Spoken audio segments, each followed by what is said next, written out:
we don't articulate as Black women our pain because it's almost like nobody ever gave us permission to do that. And does anyone care? Michelle Obama, she's got her podcast and she's out there on the road and she brings her brother and I don't know why we're bludgeoning you with this, but she's kind of upset that she's not getting recognized as much as she used to because she just wants you to know she's a regular person just like you. There are a lot of people here of all ages who are trapped by their phones. And when you talk about us being disconnected and not talking to each other, I am not out in the world like a normal person anymore. But when I am, people don't even recognize me. You know why? Because they're on their phones.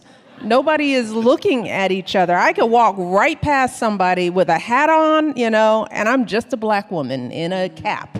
But that's because I don't know. No, I've done it. I don't know about that. I have done it. I fly commercial. I am out there with the people, and folks are not paying attention.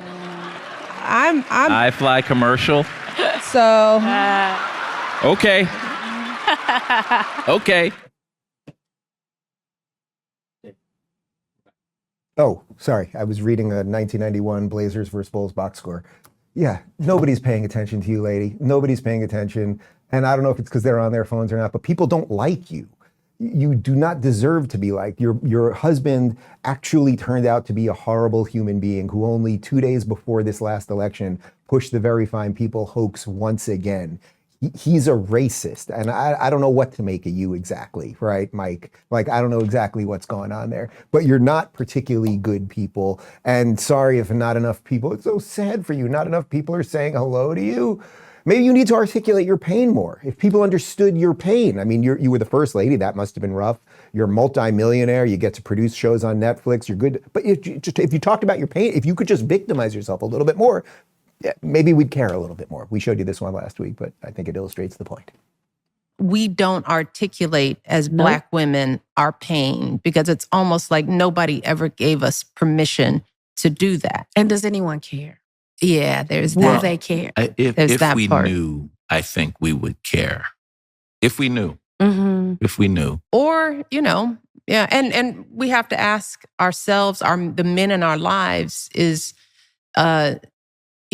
why wait to be asked? Mm-hmm. It seems like what we go through is pretty obvious. I mean, maybe we're not complaining, but we're actually living life out loud, Yes, because that's what people want, for you to articulate your pain. I realized as I was watching that, I haven't asked you guys about articulating your pain here. You two are white. Why don't I have a Chinese man here, Joseph. Joseph, come in camera a little bit more so they can see you're fully Chinese.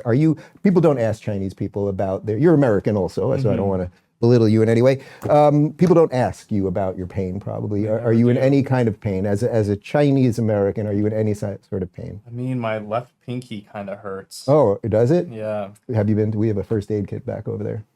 Yeah, I think it's due to emotional problems though. Okay. It's very hard to emotionally articulate. Do you feel better now that I've asked you that? Way better. Honestly, it's healed. Thank you, Dave. My pleasure.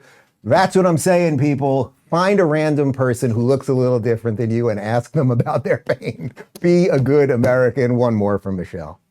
My decision to skip the inauguration, what people don't realize, or my decision to make choices at the beginning of this year that suited me were met with such ridicule and criticism. Like, people couldn't believe that I was saying no for any other reason, that they had to assume that my marriage was falling apart. Right. Mm-hmm. It's like, while I'm here really trying to own my life and intentionally practice making the choice that was right for me, and it took everything in my power to not do the thing that was right, or that was perceived as right, but do the thing that was right for me. Mm-hmm. But then you become a shock absorber. Yeah. And that's what women are. Yeah. Shock absorbers. Yeah. And that's exhausting. And it's not healthy. Yeah.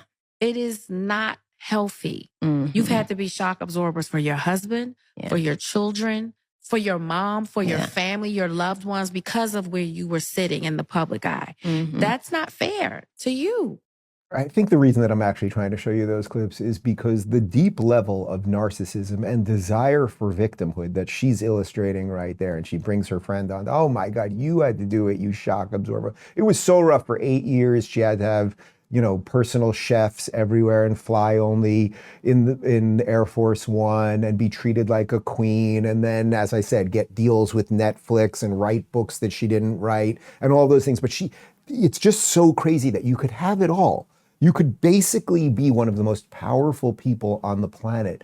And still what she wants to instill in the minds of other people is that she is somehow the victim. And if she could only talk about her pain more and what she's been through more, because they think that creates value. And that is what the Democrat Party has done. They've gone all into that. When you hear Michelle Obama talking about that, and then people will be like, oh, Michelle Obama is one of the top, 7 candidates to maybe be a Democrat nominee in 2028. It's like, do you want someone who thinks of themselves like that? Think how reverse that is than Donald Trump, who's out there fighting all the time, fighting the machine all the time. She was massaged by the machine all of the time and still wants that victimhood. It's crazy.